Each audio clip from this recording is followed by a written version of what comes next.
Assalamualaikum warahmatullahi wabarakatuh. Saya Ahmad Rafi Galib akan menjelaskan sedikit tentang pengertian dari tunadaksa. Secara umum, tunadaksa bisa diartikan dengan individu yang memiliki gangguan gerak yang disebabkan oleh kelainan neuromuskular dan struktur tulang yang bersifat bawaan, sakit atau akibat kecelakaan, termasuk cerebral palsy, amputasi, polio, dan lumpuh. Nah, di sini tingkat gangguan pada tunadaksa ada 3. Yang pertama ringan, yaitu memiliki keterbatasan dalam melakukan aktivitas fisik tetapi masih dapat meningkatkan melalui terapi.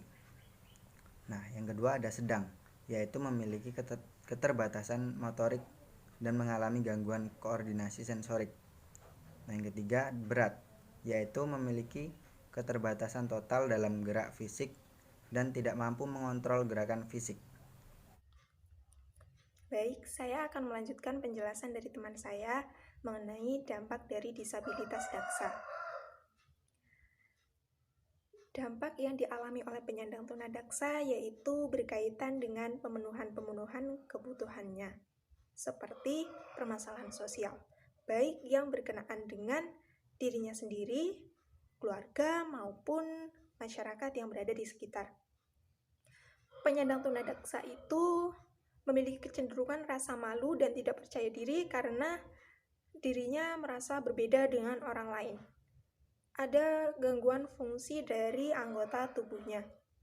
Dampak yang lain yang mungkin muncul seperti rasa pesimis, rasa mudah marah, dan juga menunda-nunda pekerjaan. Dampak ini mereka alami karena untuk melangsungkan kegiatan sehari-harinya saja mereka membutuhkan alat bantu. Dan hal tersebut menyebabkan mereka menjadi cepat lelah, sehingga mereka cenderung akan menunda-nunda pekerjaannya. Dampak ini muncul karena mereka merasa belum bisa menerima keadaan dirinya yang tidak lagi normal dan memiliki gangguan dari fungsi anggota tubuhnya. Inilah yang dirasakan oleh penyandang tunadaksa yang memiliki gangguan fungsi dari anggota tubuhnya ketika ia dewasa.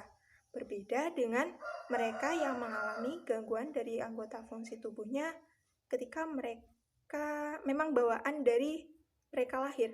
Mungkin mereka lebih bisa menerima kekurangan dari tubuhnya. Adalah kemudahan yang disediakan bagi penyandang cacat guna mewujudkan kesamaan kesempatan dalam segala aspek kehidupan dan penghidupan. Berikut adalah aksesibilitas yang baik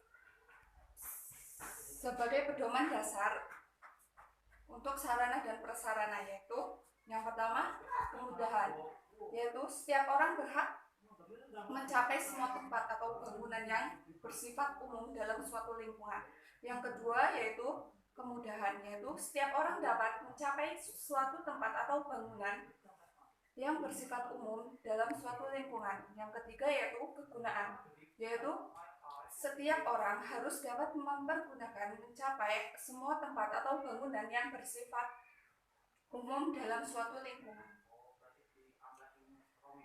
Yang keempat, keselamatan, yaitu setiap bangunan bersifat umum dalam suatu lingkungan terbangun harus memperhatikan keselamatan bagi semua orang. Yang kelima adalah kemandirian, yaitu setiap orang harus bisa mencapai atau masuk dan mempergunakan semua tempat atau bangunan yang bersifat umum dalam suatu lingkungan tanpa membutuhkan bantuan orang lain. Assalamualaikum warahmatullahi wabarakatuh. Nama saya Rita Diana. Di sini saya akan menjelaskan tentang kebutuhan dalam lingkungan pendidikan. Yang pertama, bimbingan fisik dan mental. Bimbingan fisik dan mental merupakan bimbingan yang mewujudkan kemauan dan kemampuan agar dapat memulihkan harga diri, kepercayaan, kestabilan emosi. Nah, di sini bentuk bimbingan fisik dan mental meliputi yang pertama, bimbingan kesehatan diri dan lingkungan. Yang kedua, olahraga. Yang ketiga, bimbingan agama dan budi pekerti. Selanjutnya, bimbingan sosial. Bimbingan sosial merupakan bimbingan yang membantu dalam memahami, menilai, serta mengembangkan kemampuan hubungan sosial yang sehat dan efektif dengan teman sebaya. Di sini bisa dilakukan dengan cara mengikuti kepramukaan, kesenian, rekreasi. Yang selanjutnya bimbingan resosialisasi. Di sini terlebih dahulu diseleksi dengan melalui tes baik secara tertulis maupun lisan dengan tujuan untuk mengevaluasi hasil bimbingan keterampilan yang diajarkan. Selanjutnya bimbingan yang selanjutnya terminasi. Bimbingan tersebut ada kendala-kendala yang dihadapi, yang meliputi yang pertama faktor penerimaan klien yang tidak bersamaan masuk, yang kedua penyandang tuna dan daksa meliputi latar belakang pendidikan, usia dan derajat kecacatan. Di sini yang kelima bimbingan lanjutan. Bimbingan lanjutan adalah kegiatan yang merupakan bimbingan pengembangan dan pemantapan usaha kerja atau bagi klien yang dilaksanakan bagi rehabilitasi sosial. Di sini kriteria kebutuhan dalam lingkup pendidikan yang yaitu aksesibilitas transportasi. Di sini aksesibilitas transportasi umum berada pada kriteria tidak sesuai, belum memenuhi kebutuhan. Nah, yang kedua rehabilitas termasuk dalam kategori sesuai, berarti dalam memenuhi kebutuhan dalam aspek rehabilitas. Yang terakhir alat sangat berfungsi untuk difabel yang kondisi tubuhnya tidak dapat dipulihkan melalui terapi. Diperlukan adanya aspirasi dan pendapat dari masyarakat berkebutuhan khusus. Sekian dari saya. Wassalamualaikum warahmatullahi wabarakatuh. Saya di Guardian akan menyimpulkan tentang tunadaksa. Tunadaksa adalah bentuk kelainan pada sistem otot, tulang, dan persendian yang dapat mengakibatkan gangguan koordinasi, komunikasi, adaptasi, mobilisasi, dan gangguan perkembangan pribadi sehingga membutuhkan layanan atau pendidikan khusus.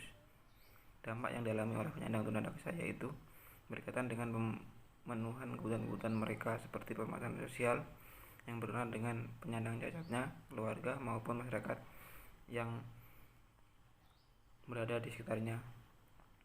Aksesibilitas tersebut dititikberatkan pada fasilitas umum seperti ukuran dasar ruang, jalur pemandu, tangga, lift, kamar mandi, dan lain sebagainya. Dalam pendidikan mereka juga memerlukan pelayanan khusus agar proses pembelajaran yang mereka ikuti belajar dengan baik dan mudah dipahami, karena semua orang berhak memiliki kesempatan untuk memperoleh pendidikan yang bermutu. Terima kasih.